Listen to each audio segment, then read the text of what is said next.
माननीय सदस्यगण, item number 18 और item number 19 संविधान 129वां संशोधन विधेयक 2024 संघ राज्य क्षेत्र विधि संशोधन विधेयक 2024 दोनों को इंट्रोड्यूस के लिए एक साथ लेते हैं। दोनों बिल एक ही है।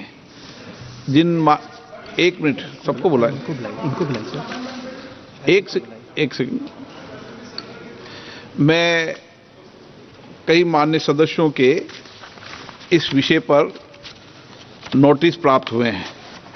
पूर्व में भी ये परंपरा रही है और वक्फ संशोधन विधेयक के समय भी और 1979 के टाइम भी, 1981 के टाइम भी, 1986 के टाइम भी, अलग अलग संविधान संशोधन भी और अन्य विधेयक के समय भी दलों के प्रमुख नेताओं को इस विषय पर अपने विचार व्यक्त करने के लिए परंपरा पूर्व में रही है। तो मेरा आग्रह रहेगा कि जो दल के नेता हैं वो अपनी बात को संक्षिप्त में रखें। जब बिल विधेयक आएगा उस समय आप डिटेल में चर्चा कर सकते हैं। श्री अर्जुन राम मेघवाल जी। Thank you, Honorable Speaker, sir. With your permission, I beg to move for leave to introduce the Constitution 129th Amendment Bill 2024, further to amend the Constitution of India।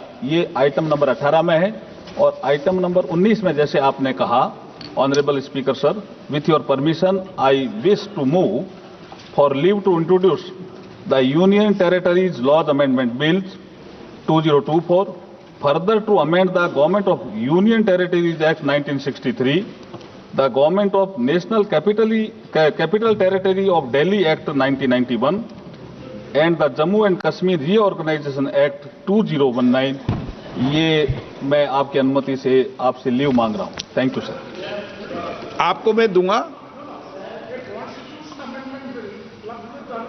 Not proper and separate होगा, separate होगा, discussion होगा sir.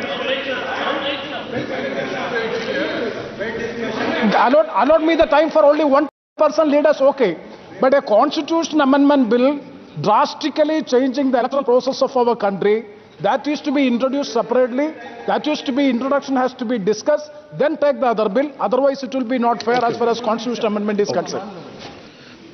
माननीय सदस्यगण, मैंने आपको कहा है कि दोनों के विषय पर एक साथ बोलेंगे, लेकिन इंट्रोड्यूस भी अलग अलग होगा और पासिंग भी अलग अलग होगी। मतलब चर्चा करते समय मैंने जॉइंट बोला है कि दोनों विषयों पर एक साथ चर्चा करें। बाकी मैंने पेश भी अलग अलग किया है, माननीय मंत्री जी ने पेश अलग किया, मैंने भी अलग अलग बोला, लेकिन चर्चा करते समय जॉइंट करने के लिए कहा।